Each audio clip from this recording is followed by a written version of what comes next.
Selamat sore jemaat Every Nation dimanapun saudara berada. Kembali di acara Sela sore hari ini kita berhenti sejenak dari apa yang kita kerjakan dan kita akan menyembah Tuhan bersama-sama dan kita akan merenungkan kebenaran firman Tuhan. Mari kita berdoa. Tuhan, kami mengucapkan terima kasih untuk kebaikan, kemurahan, kasih setiamu dalam kehidupan kami. Terima kasih untuk kekuatan dan semangat yang Roh Kudus selalu berikan di dalam kehidupan kami. Ini saatnya Tuhan, kami akan menyembah Tuhan. Dan kami percaya Tuhan ada kekuatan yang baru. Dan sebentar kami akan mendengarkan kebenaran firman Tuhan yang akan memerdekakan kami. Terima kasih Tuhan, di dalam nama Tuhan Yesus. Amin.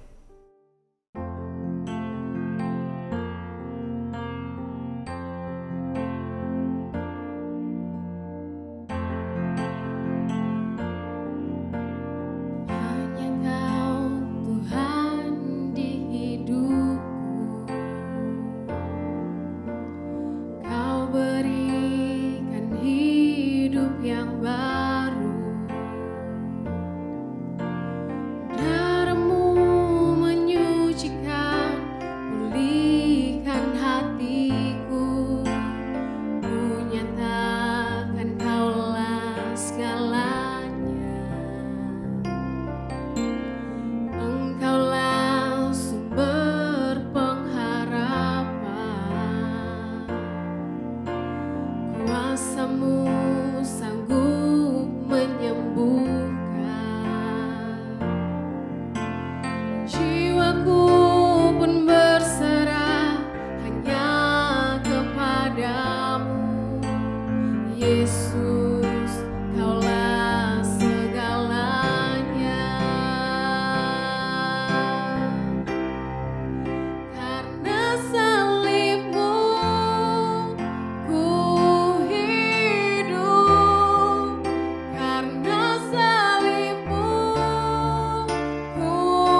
Saudara, pertama-tama saya ingin kembali mengucapkan selamat Paskah karena kita baru saja melewati Minggu Paskah.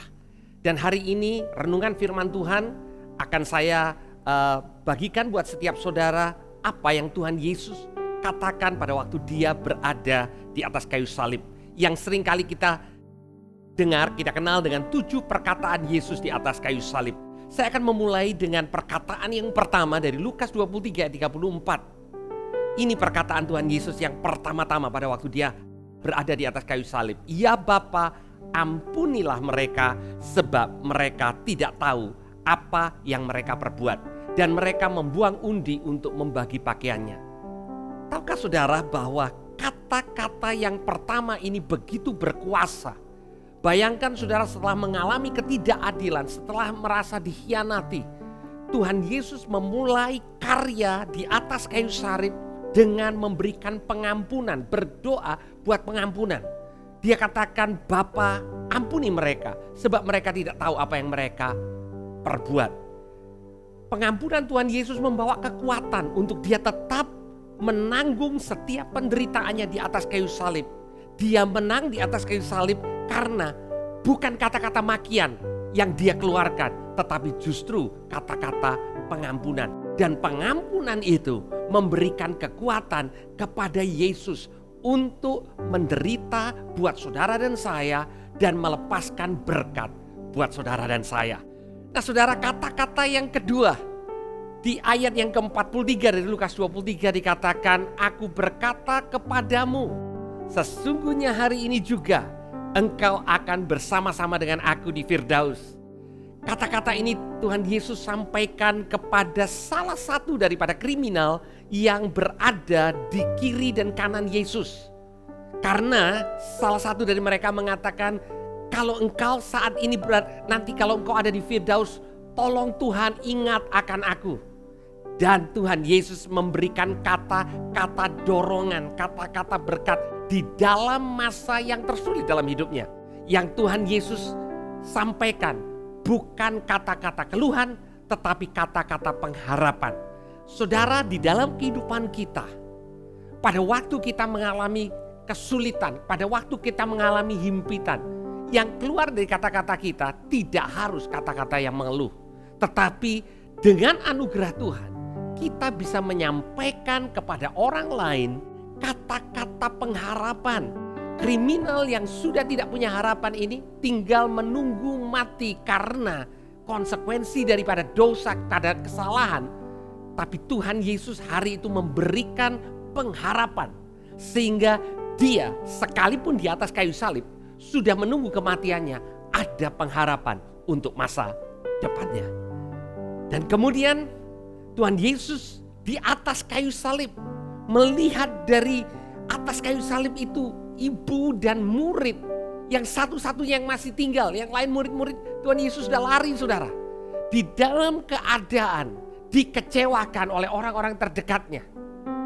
Tetapi ketika Yesus melihat ibunya dan murid yang dikasihnya yaitu Yohanes, di sampingnya berkatalah ia kepada ibunya, Ibu, inilah anakmu. Kemudian katanya kepada muridnya, kepada Yohanes, inilah ibumu. Dan sejak saat itu kata firman Tuhan, murid itu menerima dia di dalam rumahnya. Saudara, tanggung jawab sebelum Tuhan Yesus mati di atas kayu salib. Sebagai seorang anak yang ada di bumi ini, dia bertanggung jawab dan dia mengasihi ibunya. Dan dia mau memastikan bahwa ibunya ada yang mengurus. Itu sebabnya di saat-saat yang tersulit dalam hidupnya, Tuhan Yesus tidak pernah melupakan tanggung jawabnya. Dan dia menitipkan Maria ibunya kepada Yohanes.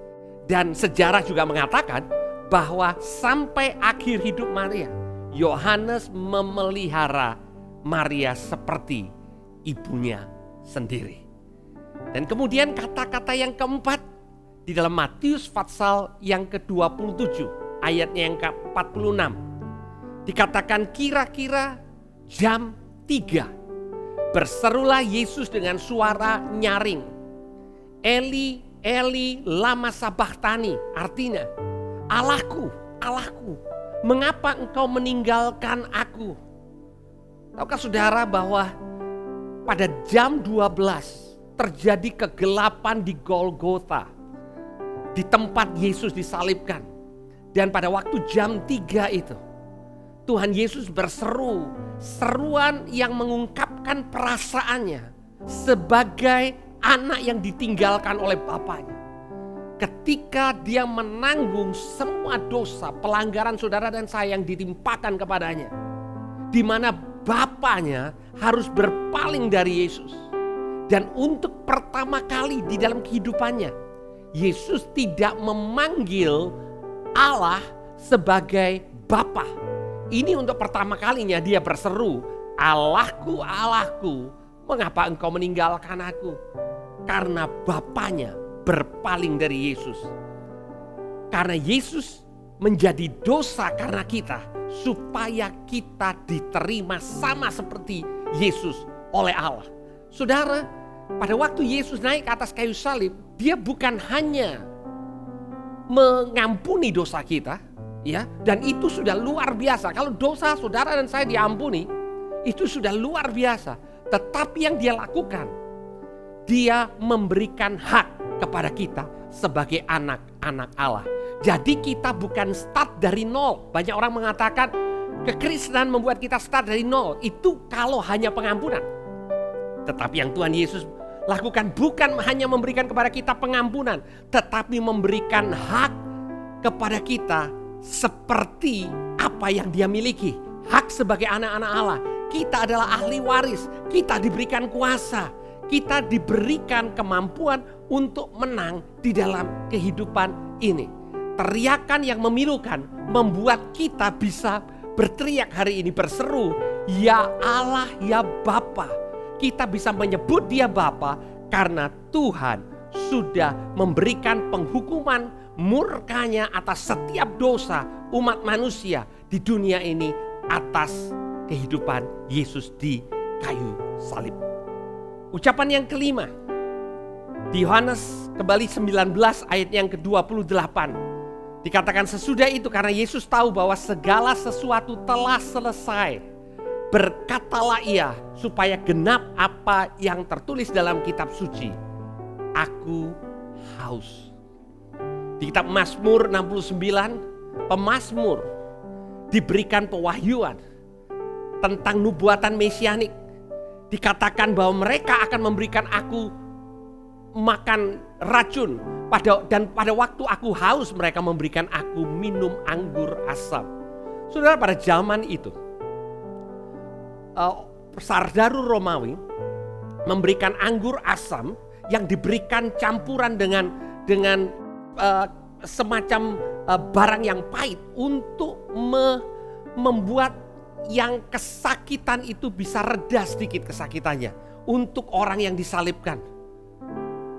Tuhan Yesus sebagai manusia minum sesuatu yang pahit di dalam kehidupannya supaya saudara dan saya tidak perlu lagi berada di dalam kepahitan kita. Yesus menanggung setiap kepahitan, setiap sakit hati yang sudah saudara dan saya tanggung. Yesus mengalami semuanya itu. Tetapi dia tidak menjadi pahit. Dia mengalami kehausan, dia mengalami kelemahan yang dialami oleh manusia. Tetapi dia memberikan kepada kita kekuatan supaya kita bisa menjalani kehidupan ini tetap dengan kekuatan yang dia berikan. Dan selanjutnya setelah Yesus meminum anggur asam itu, berkatalah ia, sudah selesai. Dan kata sudah selesai ini dalam bahasa Gerikanya adalah tetelestai. Sudah selesai, sudah terbayar, sudah komplit. Lalu ia menundukkan kepalanya dan menyerahkan nyawanya. Apa yang sudah selesai, saudara? Pekerjaannya. Apa yang dia perlu lakukan di muka bumi ini sudah selesai. Apalagi yang selesai, saudara? Dia sudah membayar hutang kita sempurna. Sudah lunas. Kalau saudara pergi ke toko dan kemudian saudara melihat ada stempel lunas, maka apa yang tertera di bond itu yang saudara beli itu sudah lunas terbayar. Dan saudara, hutang kita, hutang karena dosa, konsekuensi yang harusnya Tuhan berikan kepada kita akibat dosa kita. Di atas kayu salib, Tuhan Yesus menanggungnya. Setiap penghukuman, setiap akibat dosa yang mengakibatkan murka Allah yang adil ditanggungkan kepada Yesus. Dan setelah dia selesai, tahukah saudara, Tuhan Yesus tidak boleh mati di atas kayu salib sebelum semua dosa ditanggung, saudara. Bayangkan kalau dosa sebagian daripada orang yang di Indonesia yang masih belum ditanggung oleh Yesus, dan Tuhan Yesus keburu mati, saudara. Dan kabar baiknya, seruan Tuhan Yesus di atas kayu salib adalah tetelestai. Artinya dosa saudara, dosa saya dan dosa seisi dunia sudah ditimpakan kepada Yesus. Dan setelah menanggung semua dosa itu, dia mengatakan sudah lunas dibayar. Dan kemudian seruan yang terakhir, lalu Yesus berseru dengan suara nyaring, "Ya Bapa, ke dalam tanganmu kuserahkan nyawaku." Kembali dia memanggil Bapanya karena dia sudah menanggung dosa. Dia kembali memanggil Bapanya, "Ya Bapa, ke dalam tanganmu kuserahkan nyawaku." Tahukah saudara, Tuhan Yesus menyerahkan nyawa, bukan terbunuh. Dia katakan, kalau aku mau, aku bisa memanggil malaikat-malaikat sorga untuk menolong aku. Saudara, benar Yesus dikhianati. Tapi tahukah saudara, Tuhan Yesus punya kemampuan untuk tidak berada di salib. Kalau dia mau, sekalipun dia dikhianati. Kalaupun semua prajurit Romawi dan kekuatan Romawi yang ada pada waktu itu akan membawa Yesus naik ke atas kayu salib. Kalau dia mau untuk tidak berada di salib itu, dia bisa lakukan. Dia bisa panggil seluruh malaikat. Tetapi yang Yesus lakukan bukan mati terbunuh, tapi dia menyerahkan nyawanya. Dia merelakan hidupnya supaya kita memperoleh hidup yang kekal. Mari kita satukan hati kita berdoa. Tuhan, kami mengucap syukur di dalam minggu Paskah ini kami kembali diingatkan bahwa kami punya pengharapan karena Yesus sudah mati dan bangkit buat kami. Dan kami mengingat Tuhan bahwa kalimat pertama yang Yesus ucapkan adalah mengampuni orang-orang yang melakukan apa yang jahat terhadap dia, karena mereka tidak tahu apa yang mereka lakukan. Tuhan, biar dengan anugerah-Mu kami juga boleh melakukan yang sama. Kami mengampuni orang yang menyakiti kami. Kami mengampuni orang yang bertindak jahat kepada kami. Tuhan, berkati orang-orang yang sudah melakukan kesalahan itu. Terima kasih Tuhan. Terima kasih untuk hidup kemenangan yang sudah Engkau berikan kepada kami, gereja-Mu, setiap pribadi, di dalam nama Tuhan Yesus. Haleluya. Amin.